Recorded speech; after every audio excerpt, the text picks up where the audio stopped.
So ayun, medyo haggard tayo for today's video kasi nga kakauwi ko lang galing work. And ayun, early pa kasi ako today.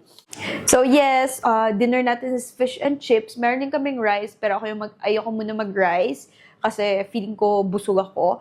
Pero ayun, fish tayo ngayon, trying to be healthy as much as we can. Ayun, and of course, I will still share with you things in this vlog because that's our purpose. Okay, so while waiting for my niluluto, I feel like medyo maingay yung exhaust ko. So magchichikahan muna tayo. And yes, I know na late yun na ito mapapanood, or maybe I will upload this first. I'm not sure. Hindi na siya timely. Ngayon is July. Actually, it's July, just to let you know. And I will try my best na maging updated yung mga video ko, na like every time na mag-video ako, edit ko agad, then upload agad ako. But yes, ngayong season na to is tax return. And I just wanna quickly remind you all kasi, of course, I don't want you to make the same mistake that we did. Okay, throwback 2 years ago or throwback last year is kumuha kami ng agent to lodge our tax return. However, I realized na yung iba, parang mas na-maximize nila yung tax return nila compare sa na-receive namin, which is, it's so funny, hindi ko na sasabihin kung magkano, pero sobrang baba. So, this is a reminder for you guys na before you get your accountant to do your tax return, please, kunin nyo na lang yung sa mga trusted ninyo or yung mga may proven na, I mean, na yung mga sinasuggest ng mga nakatry na doon. Kasi our experience before is hindi talaga kami natulungan ng maayos.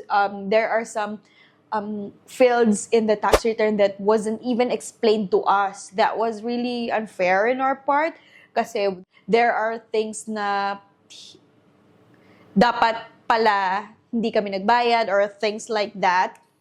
I don't want to elaborate further.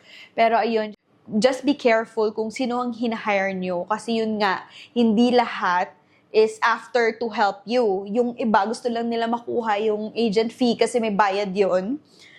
And per individual, per tao yun, yung bayad na yun. So sometimes people are just there to, para sa fee lang ng agent fee, but they are not really helping you, or they are not really, there are some people kasi that they are really helping a lot. They will, kasi of course, you're new here, you don't know anything about here, and of course, there are things that malaking tulong kung i-explain nila sa inyo, or like, they will guide you. But there are people that they will not do that for you. Tatanungin ka lang kung ano ba yung mga expenses mo, and then done. Which is, on my point of view, is kaya-kaya siyang gawin in DIY. So why should I hire you if kaya ko naman siyang gawin? Diba? But of course, hindi namin alam yun before. So, of course, kung anong isasuggest sa amin, nagfa-follow the leader lang kami. Good thing I have a lot of friends now here, which is tinatanungan ko ng a lot of things. So at least meron kaming idea of sa mga ganong bagay. But yeah, imagine, wala kang kaalam-alam, parang tinitake advantage ka lang. So for me, kung bago ka pa lang dito and it's your first time to lodge your tax, be careful who you trust. Kasi yun naman talaga yung life, diba? So ayun, this is not to scare anyone, but just be careful who you trust. Kasi yes, mahirap talaga. Like, kamot ulo ka na lang talaga na malalaman mo yung iba. Parang same job as you are, they are getting a lot compared sa nakuha mo. And ayoko na siyang isipin. Pero ayun, just be careful.